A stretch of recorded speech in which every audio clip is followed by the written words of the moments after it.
Check, check, check. How do I look? How do I look? This is take number 1, chopsticks. Chopsticks. Okay, everyone settle. 1 second, guys. We'll be ready. All right.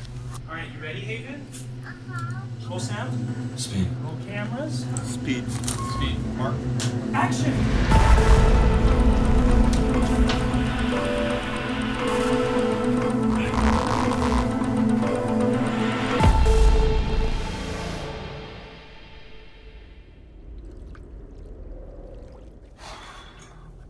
MOONGARDEN started in a one-car garage in Burbank, California.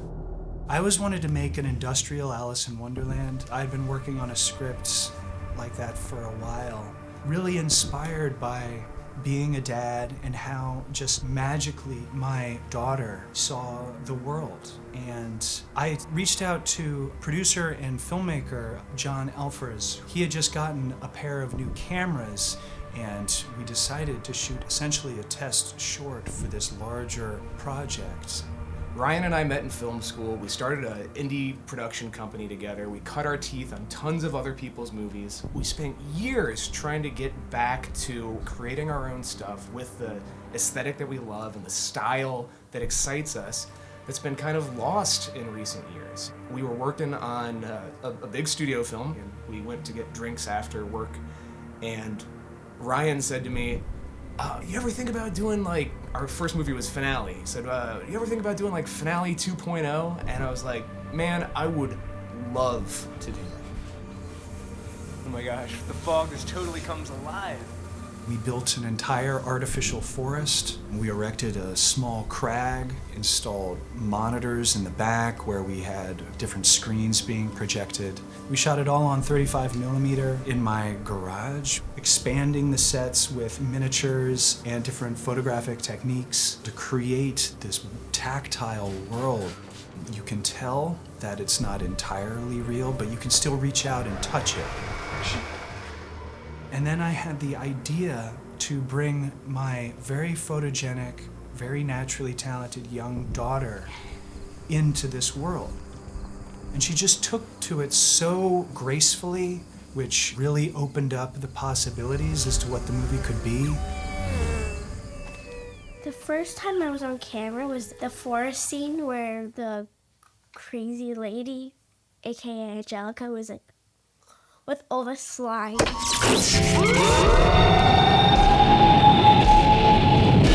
Yeah, that was actually a garage. With all the cameras, it wasn't like, oh my gosh, I'm camera shy, because I'm not camera shy. Oh, side to side, going side to side to side. So I was just like, okay, we're rolling. Do what you gotta do. We're rolling. I just feel very grateful to work with my daughter, Haven. Instead of vanishing for 10 to 12 hours a day like sometimes happens on film, I was able to present these playgrounds for her to explore. The result of what we got in this short with like almost no dialogue, it was absolute magic. The short ended up being about 12 minutes as a proof of concept that we used to secure a much larger space, a production studio behind an old abandoned mansion in the Hollywood Hills from Harold Closer, producer of Independence Day Resurgence and Midway, who both John and I have worked with in the past. This was a recording studio before it was abandoned. Where we could work and expand this world into something much greater. So we stockpiled over 100,000 feet of 35mm film stock, and we had already found this enormous batch that someone out in Omaha, Nebraska was just piling up in their basement. It was a gold mine of interesting, different, varied film stocks from the 1980s. We actually took it over to Photochem to get it snip tested, and the blue layer, which is the layer that sits on top of the film, slowly exposes over time, so it bleeds into the overall image. The blacks completely putrefied in this midnight blue. And to retime this old dirty film stock, it gave it a very unique look.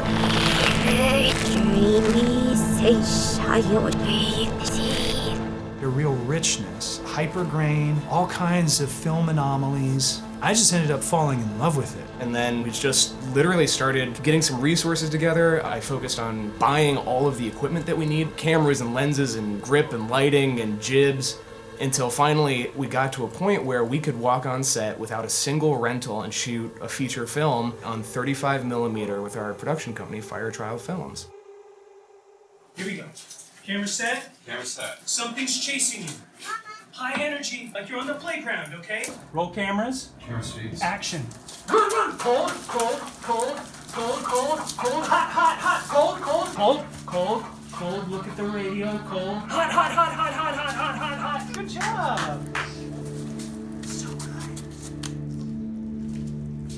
I really wanted to treat a picture like an art project, where we could come in, build something out, give it the attention it deserves, take the time to wet the set down, take the time to pump the fog in, shoot it, then tear it down and rebuild.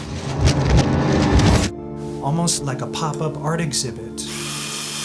We're making this rig to toss Haven around using bungee cord for when the rhino rises. See this? Isn't this cool? It's so cool. So when you pull on this one, it's gonna make it go. I love to play pretend, and I get to go on to these new worlds. Like every day after school, he'd be like, Haven, come to the studio, or on the weekend, Haven, come to the studio. And it's like I'm in a new world. Roll camera. Speed. Paddle away! Paddle away! Camera cuts. I caught myself wet. Do you think this is funny? Is this guy funny? Let's get rid of him. Building the miniature well. I'm gonna start with just a little bit at first. Visual effects super pro Ian Hunter gave us this tip about how to make miniature leaves. Thanks, Ian. So then we had a place to work, and we just started building sets there. It's not much larger than a studio apartment, but just to have a place to go, to have the cameras, was really just invaluable. There's an old saying, like, how do you eat an elephant? And it's like, well, you eat it one bite at a time. The idea was to make this epic movie, and we broke it up into stages that we knew we could do with what we had at that time. And then hopefully you're able to invite insanely talented cast and crew to come help, and we execute shooting for however long it needs. 105 Alpha, take 3. Roll camera. Speed. Mark. Action. The parents were two very special roles, and it's very close to my heart. Augie Duke, she's done amazing work. She just has this wonderful way to get to this very wild, real, primal place, which really spoke to the Sarah character, who I always felt was kind of yearning for this youthful exuberance that she couldn't get back to. Sarah, it's one of her greatest gifts in life is to become a mother, but it's hard for her because her number one priority is her daughter, but she also wants to get back to her own happiness, and she's sort of having a struggle with that. And I think maybe all mothers can relate to this. You sort of forget who you are during the journey of motherhood, and so you have to find your balance between self-love and loving somebody else, even though they're number one. Rione Davis plays Alex, that counterpoint to Sarah's kind of wild, unhinged yearning, but still keep that intensity as this struggling, frustrated writer. Push, and you push, and I shove back, and then I'm the problem. We're coming in to the film at Alex's last straw. He's been dealing with holding his family together for years and years and years. He's almost at the breaking point for himself, but he's just holding on. And it's that thread of love that he has for his wife, and that massive rope of love that he has for his daughter. And it was important to me that they both came across as loving parents. The problem is that they're just firing in two different directions. So the film is centered around this troubled family, but we knew that we needed very special character actors throughout the fantasy world. People with dynamic looks, who were great with physical acting. I immediately reached out to Morgana Ignis. I knew I needed a character to embody the nightmare figure, the chattering darkness that's chasing Emma throughout her dream world. Teeth was a fascinating character to get to explore. The sentience behind this creature is just on these creepy, twisted set of teeth. Everything else we're seeing as far as the body is this waterlogged corpse that these teeth find, dragging through this world. The physicality of that was a lot of fun to play with, as you're basically puppeteering yourself as this body that's been sitting out in this pool of water for who knows how long. Think like a backwards, spider. As you hit, if you can just... We had worked with Morgana before, a great physicality, terrific with movement. She's also a puppeteer with the Jim Henson Company. So after we had shot her portions on set, we were able to then bring her in for a day of puppeteering ADR. So she had the physical teeth on a black glove, and she just mimicked the angle and the action of each shot that we needed the teeth in. As I had the teeth in my hand, I'm trying to match the energy and trying to match the emotion and the intent. It's almost like you got all the line work done and then finally get to go back in with the color. So those teeth are a live element that are then comped in to her performance. We also had Angelica Ujoa, amazing physical actor. We shot her in this stop motion method on a fleet of 35 cameras. Timothy Lee DePriest, he plays the groom character. He just brought a wonderful dedication to the role and also an edge to that.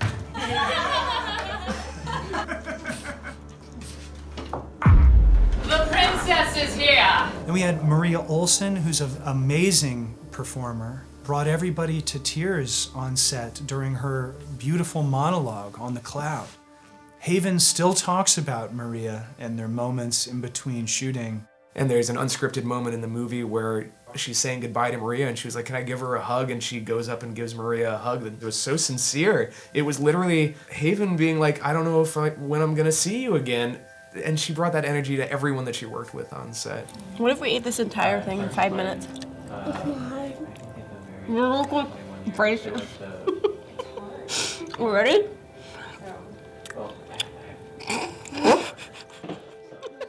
Me and Breon Davis and Haven had a chemistry read at first. We built this fort and we played and it felt safe. Right away, you walk into a room and there's this little beautiful redhead girl. She just blows you away with how authentically real and honest she is and how she's very much in the moment and she's super sensitive. So she's a big feeler and I was like, oh, a woman from my own heart. So we're both these like little sensitive beings and I'm like, oh, I could definitely play her mother. Cut from the same cloth. It was adorable in the green room. I mean, the plus and minus of that situation is that she had absolutely no fear of me whatsoever.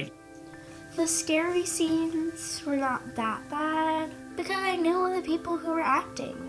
Morgana would be in full, demon makeup, and Haven would just cuddle up next to her and chat with her. And it's like, okay, I know we have a fun relationship here, but remember, we're going into that room and you have to be genuinely terrified of me. Roll camera. Speed. Drop. Lunge. Mere hours before the shoot. How long did it take us to build this set today? One really long day. Roll camera. Speed. Mark. Cue playback. We also had Philip Walker, who's a very striking actor. He plays the lilting lullaby in the dreamscape. He showed up day one and had the whole piece memorized. He'd get up there and go, okay, play the song again, preparing for it, and then he could hit everything in time.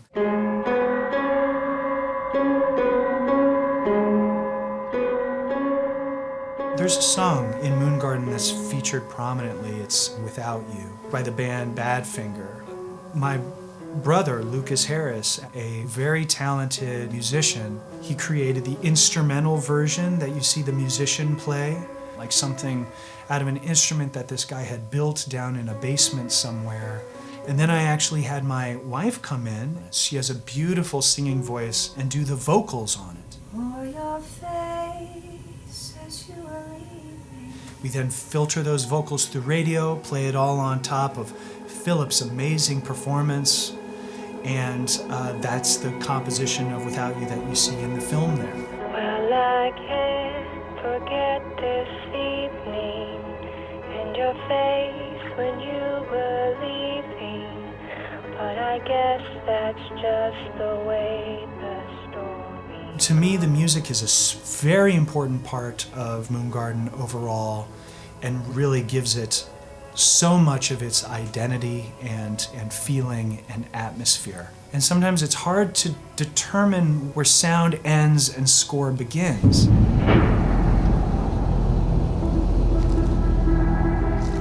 I worked closely with Michael Daragon, a very talented graphic artist and composer and musician. He created over 600 hours of material. Ambiances, swells, risers, and then obviously outright moments of full-on score, and really gave it its overall vibe and identity. There's not a lot of dialogue in the picture, so we really wanted to feel big and powerful and have the audience go through an experience. Something unique that hopefully they've never heard or seen before.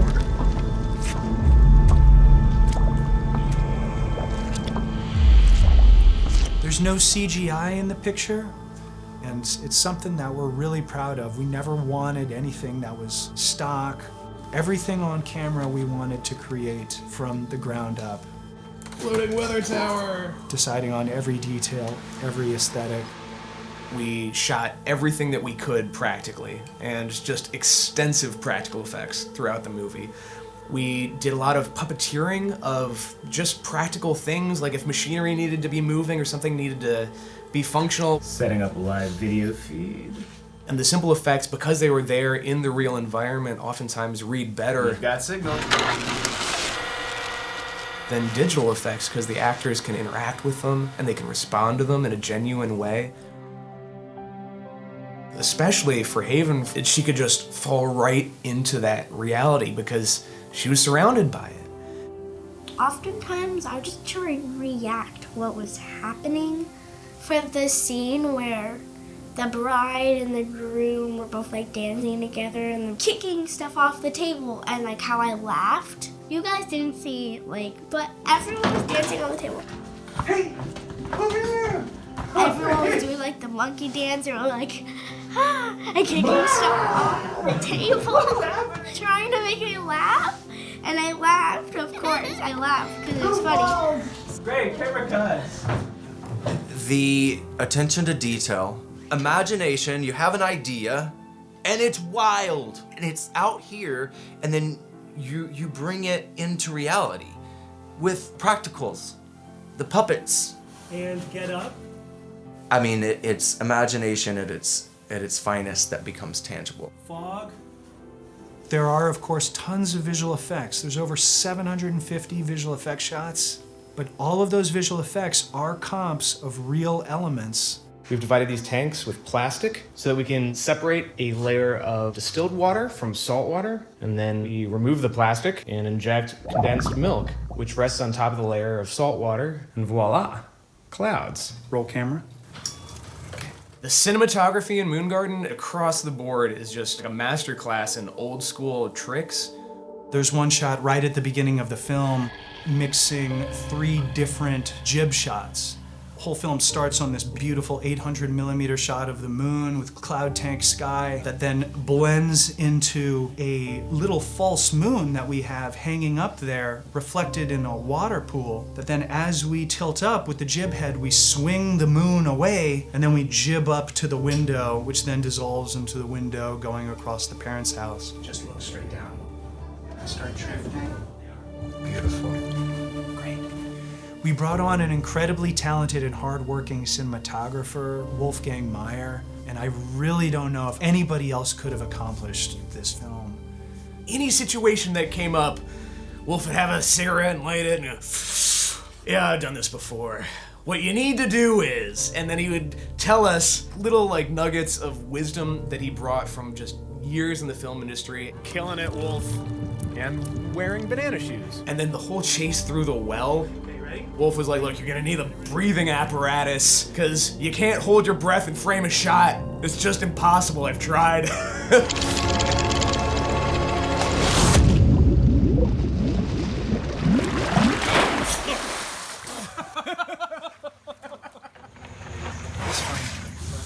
one where it goes, just to make sure we cover frame. You know what I mean, Wolf? Yeah. This? Where it's like under the water. Good, yeah.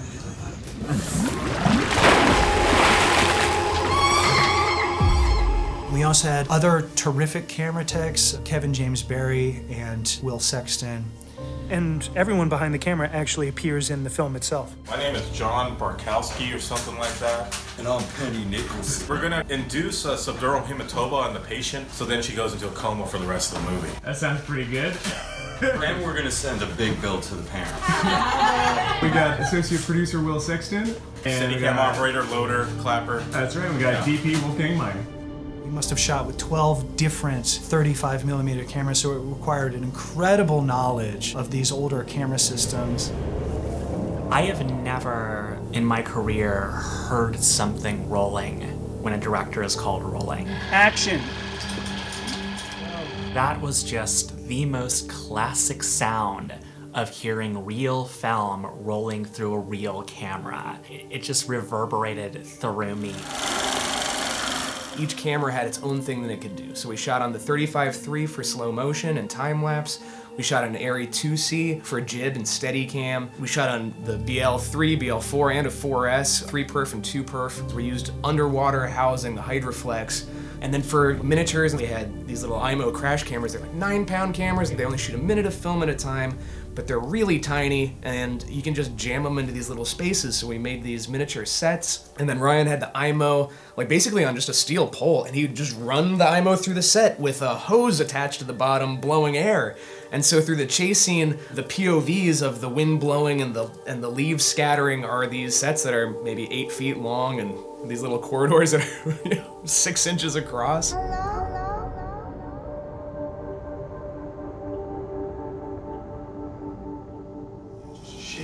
We're about to film the pullback from Haven at the red window to reveal the pipework land that she ventures into afterward. Roll camera. Oh my god, that barely clears. Sweet.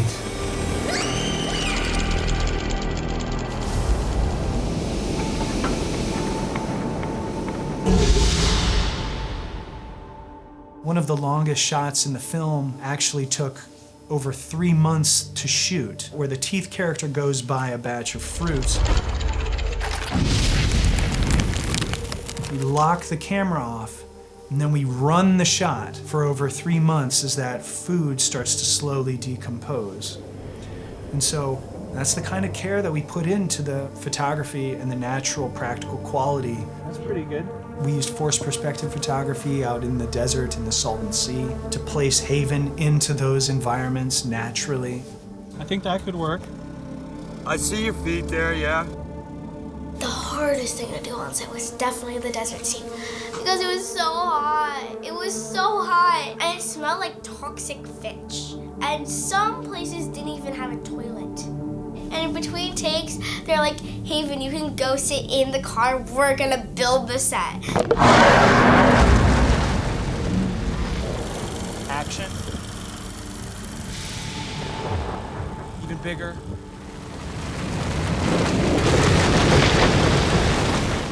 We wanted as much to be in camera as possible.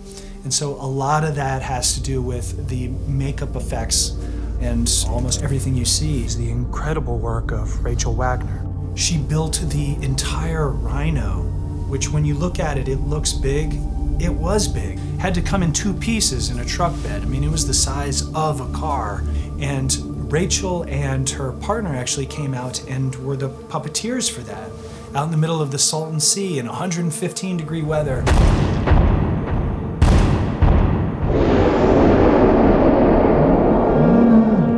Rachel Wagner, she was such a team player. This is someone who not only got what we were doing, but would jump in herself. There's a scene where Haven's under blankets and all these creepy hands come out as though Teeth's hands have multiplied and are surrounding her. Roll camera. And so she was like, oh, well, we don't need makeup for this. It's just shadows. We can just cut fingernails and just tape them on. It'll take 3 seconds. And so she jumped in. She was another set of hands. Action, Rachel.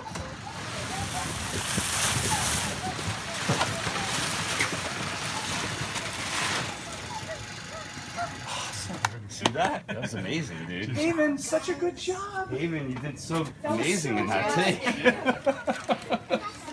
Like the look I you wish we got. would've- Did yeah, you see all that? Starts crouched and then steps up onto this apple box. Yeah. I think we'll be able to get the height we need. Oh, cool. Sweet. I think everything about the film was very experimental. Action. Look around the desert. Going off of concepts and ideas, because, you know, we're trying things that are somewhat untested. The floating elements, being on a rig, floating across the ground, and how we're gonna rig that up. How this character was going to rise out of flat surfaces, like out of a toilet bowl. That is a difficult thing oftentimes in filmmaking, to have that continuous experimentation, but it's also the thing that leads to the most unique product at the end of the day. You get your best stuff when you're not quite sure if it's gonna work.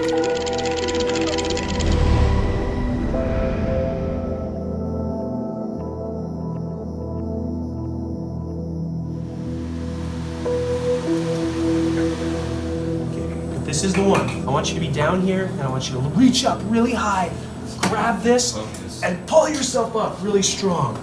Camera set? We're ready. Great. But I don't want you to help me. Don't help me, Daddy. Don't help me. Okay. And when you climb, imagine that you're super, super high up in the sky. You ready? On some of the stunt days, the days where Haven had physical things to do, I knew how athletic she was. I knew how physically gifted she was. But still, she was able to surprise me and the people on set with the things she was able to do. Yeah, see how that feels? Actually, that would really be cool. Let's do it. Let's just start them. Do I sit right here? No, let's start up there. Up and out. Up and down. Speed, Mark. And action. One of the biggest stunts in the movie is the stair fall. We broke it up in a montage type way using practical effects and tricks. Lying in the fake foam steps. The rolling down the stairs thing is just all made out of pillows. And action. Beautiful. We're making a foam crash housing to shoot Haven's POV going down the stairs. And then we'll puppeteer her head impact. Hello. And roll camera. The more emotional stuff is where I think she really shines and really shows a wisdom, an emotional wisdom beyond her years, where she has to break down for her family, the scenes where she has to dig deep and find something very honest. Cold. You're very cold. Slowly open your eyes and get me over here. I think a good actor can make it real. Make it look real, and don't look into the camera. Don't be like, hi, I'm your best friend. You remember when we went to the doctor's office that one time?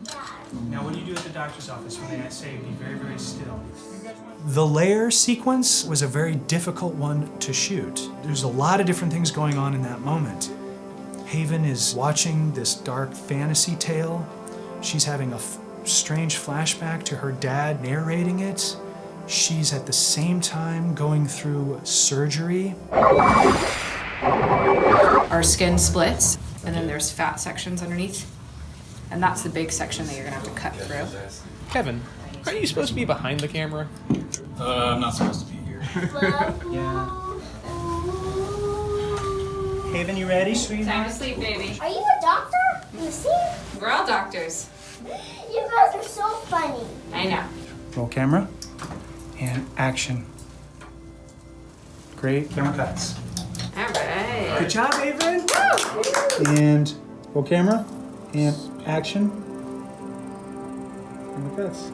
Good, look right? Good. It looked good on camera. I cannot believe how good her hair looks. I spent forever looking for a wig. And in the end, we use a doll. Wait a minute. This isn't a child. What the hell? So all of these things are being cross-cut, and I do believe that cinema might be the only place that you can do that, to tether it all into this dream logic moment. Watch your heads, please. Cool stuff. We're gonna. So cool. Yeah, thank you so much. So I really appreciate physical acting, being able to work with your body in interesting ways and create dynamic looks just with that.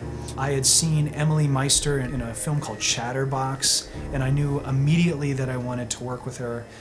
I had Emily come out and perform a knitter character without a head that slowly rises and brings all those screens to life.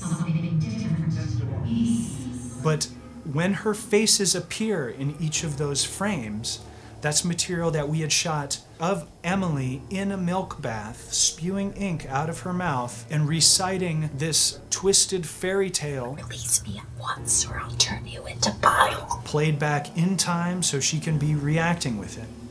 On set, I was just calling out the number 1, 2, 3, which frame she needs to be under at that particular moment, and she would be basically popping and locking in this very interesting, unique, organic way, going back and forth from each one, while knitting at the same time her body up the chest.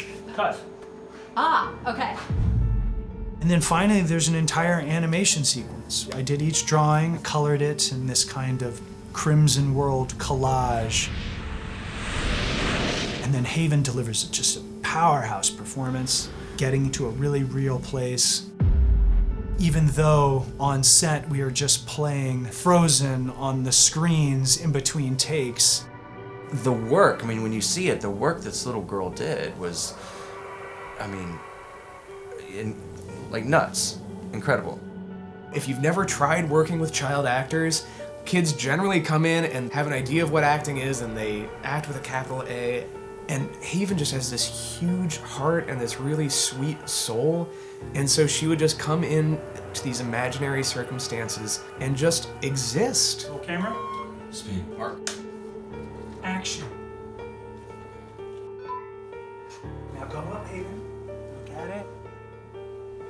Great, camera cuts. Good shot.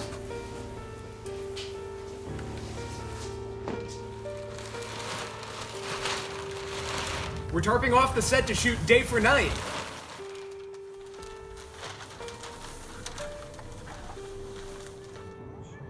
Okay, great. All right, you ready to do this? You guys want to run?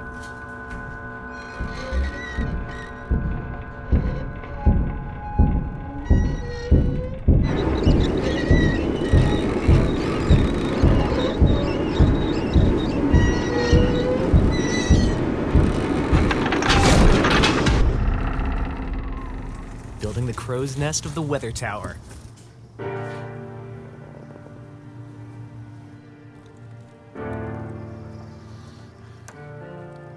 To get that handcrafted aesthetic of MOONGARDEN, it takes someone who can look at, basically who can look at stuff as like raw material and find beauty in broken things, which is like a theme of the movie. We're gonna make it rain. There's like a discovery process in it, and so everything in the film was like this living art form. Ryan talked about like looking at the movie as like doing like a series of like art pop-ups, and that was very much what it was like to make MOONGARDEN. I'm gonna say lever, okay? That means you reach up, you take this, and you pull like that. Then Will is going to change the lenses. But make sure that you're looking through the viewfinder when you do it. Great. Now, when you look inside, it's all out of focus. So the way that you focus it is you take this and you turn it. We're creating layers in camera. We're shooting through this medium format camera. 1 layer. The window. 2 layers. To the screen. 3 layers. This is the fire trial version of After Effects.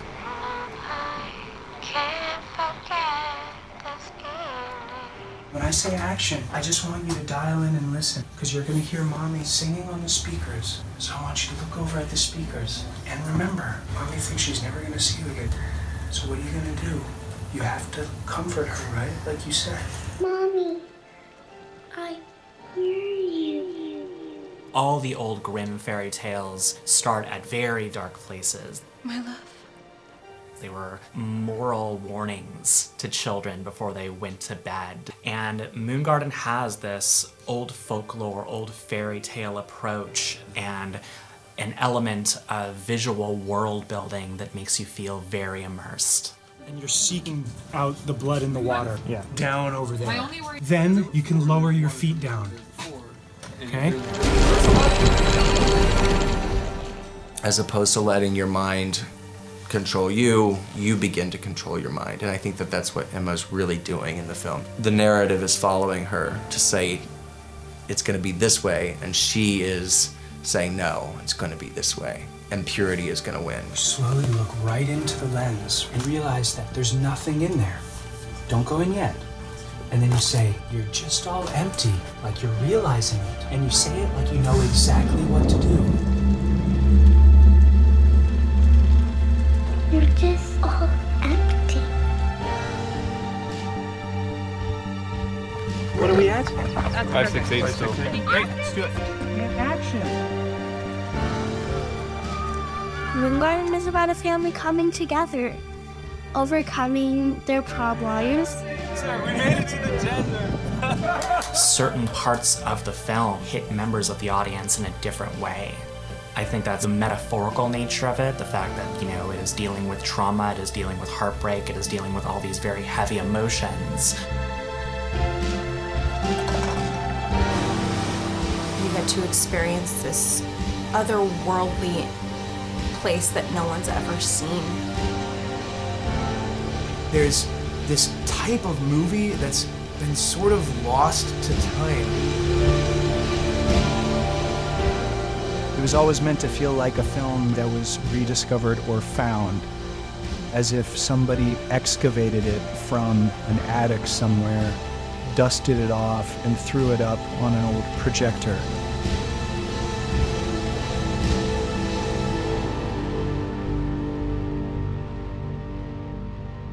It was an enormous labor of love, and it wasn't easy. But it was our hard work and devotion to telling this story that really brought it home. Again. Good job. That is hilarious. I want to see it again. No. Let's do it, David. Come on, let's go. The whole entire crew, everyone who worked on MOONGARDEN is my family. I love them so much. It's just been immensely rewarding working with my daughter Haven and all of her just very instinctive natural talents.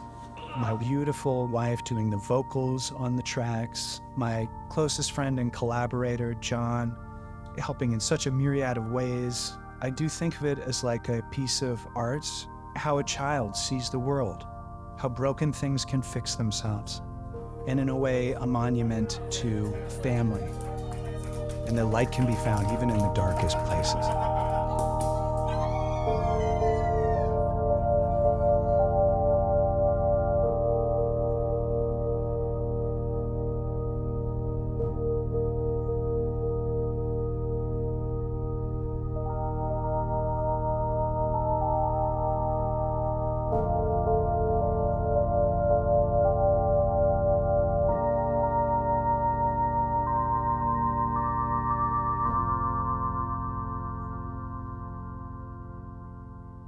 That's a wrap.